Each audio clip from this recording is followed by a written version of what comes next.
Great morning my dear students. आज हम पढ़ रहे हैं एनसीईआरटी ज्योग्राफी क्लास +2 का थर्ड चैप्टर पॉपुलेशन कंपोजिशन। इसमें हम रीड करेंगे भाई पॉपुलेशन कंपोजिशन के बारे में। पॉपुलेशन कंपोजिशन में हम देखेंगे कि जो हमारी पॉपुलेशन है उसको अलग अलग एज ग्रुप में किस तरह से डिवाइड कर देते हैं। एज ग्रुप में हम स्टडी करेंगे फीमेल और मेल्स की। इसके कारण हमें जो पॉपुलेशन उसकी बहुत सारी कैरेक्टरिस्टिक्स का पता चलता है, और जो किसी भी देश की स्टडी करते हैं हम उसकी देखते हैं कि पॉपुलेशन का जो स्ट्रक्चर है वो किस तरह का है। जो ये पॉपुलेशन की कैरेक्टरिस्टिक्स है उसको बहुत सारे तरीके हैं जिनसे हमें मेजर कर सकते हैं। सबसे पहले तो जो हमारी पॉपुलेशन उसको हम एज ग्रुप के अंदर यानी कि आयु वर्गों में हम बांट देते हैं, जिसमें हम मेल और फीमेल की स्टडी करते हैं। ठीक है, इसमें क्या भाई बहुत सारे जो एज ग्रुप हैं वो अपने अपने ऑक्यूपेशंस के अंदर लगे हुए हैं, अपने अपने प्रोफेशन के अंदर अपने स्किल दिखाते हैं। तो वो जो प्रोफेशन के अंदर जो लोग लगे हैं उसको हम एक्टिव पॉपुलेशन का पार्ट बोलते हैं। ठीक है, जिस तरह से हमारे बच्चे हैं और बूढ़े हैं वो एक्टिव पॉपुलेशन के ऊपर डिपेंड करते हैं। ठीक है, डिपेंडेंट पॉपुलेशन में आ गए हमारे बच्चे, प्लस में जो वृद्ध लोग हैं, बटे में जो कार्यशील पॉपुलेशन है वो।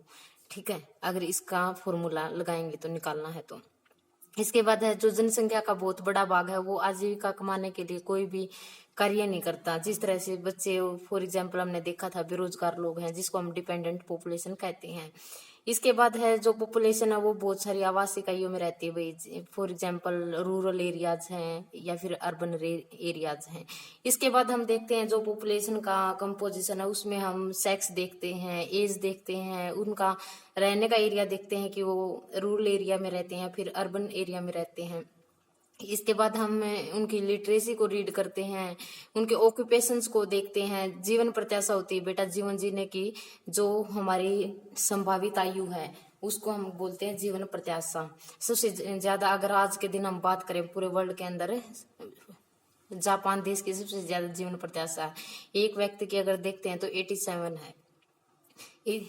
इसके इसके बाद है भाई जितने भी हमने कैरेक्टरिस्टिक्स पढ़ी है सारी की सारी क्या है हमारी डेमोग्राफिक है कैरेक्टरिस्टिक्स, यानी कि जनांगी की है कैरेक्टरिस्टिक्स। इससे हमें क्या पता चलता है, किसी भी पॉपुलेशन की क्वालिटी का पता चलता है, जिसके कारण हम क्या करते हैं जो हमारे आने वाली प्लानिंग्स हैं उनको बनाने में हमें हेल्प प्रोवाइड करते हैं। इसके बाद सबसे पहले हम रीड करेंगे सेक्स कंपोजिशन। सेक्स कंपोजिशन में क्या देखेंगे भाई कि कितने फीमेल हैं और कितने मेल हैं। ठीक है, इसका जो फॉर्मूला है female population bye mail population गुणा में 1000। ठीक है, इसके कारण इसकी इम्पोर्टेंस क्या है लिंग संगठन देखने की। ठीक है, सेक्स रेशो से हमें पता चलता है कि किसी भी देश के अंदर जो फीमेल है उसकी क्या स्थिति है, वो अपना लेवल कहाँ तक है उसका। ठीक है, इसके बाद इसके जो आंकड़े वो अलग अलग जगह से ले सकते हैं हम, उनका रोजगार देख के ले सकते हैं, उनकी खपत देख के, या फिर उनका जो कम्युनिटी है कम्युनिटी पार्ट को देख के भी देख सकते हैं।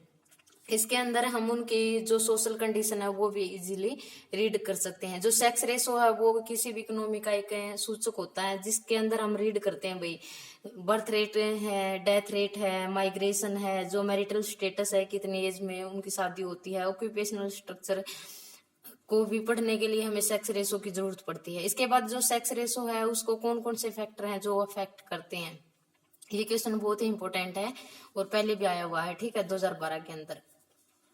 अब देखो कौन कौन से फैक्टर हैं। सबसे पहले तो है जो मेल फीमेल है उसकी बर्थ रेट में ही डिफरेंस है। जो बर्थ रेट में डिफरेंस है वो किस तरह से है, जब डिलीवरी के टाइम अगर हम सेंसस करते हैं तो उस टाइम क्या होता है भाई, जो फीमेल बच्चे होते हैं वो तो सो रह जाते हैं और जो मेल बच्चे हैं वो 104 से लेके 107 तक। बिकॉज इसके पीछे फॉर एग्जाम्पल कन्या भ्रूण हत्या एक अहम फैक्टर है। ठीक है, इसके बाद है स्त्री पुरुष की मृत्यु दर में अंतर।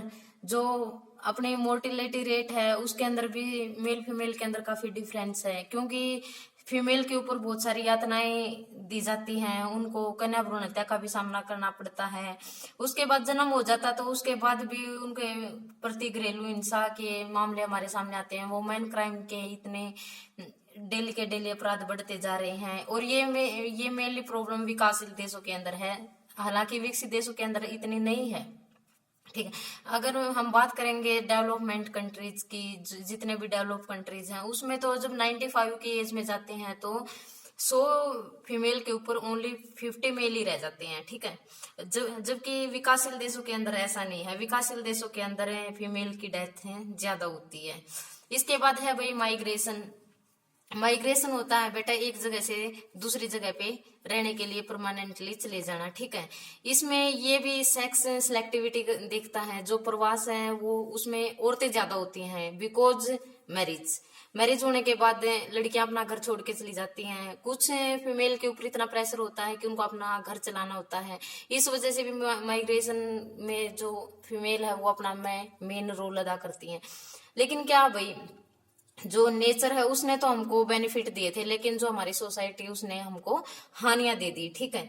वो किस तरह से, कदम कदम के ऊपर जो फीमेल्स के साथ है वो भी अच्छा नहीं होता है। लेकिन जो प्रकृति ने हमको बेनिफिट दिए थे वो तो बायोटिक बेनिफिट बहुत अच्छे दिए थे। लेकिन जो हमारी सोसाइटी है उसने हर टाइम फीमेल्स के साथ क्रूर व्यवहार किया है, जिसके कारण हम कह सकते हैं कि जो स्त्रियों की स्थिति है वो इतनी अच्छी नहीं है।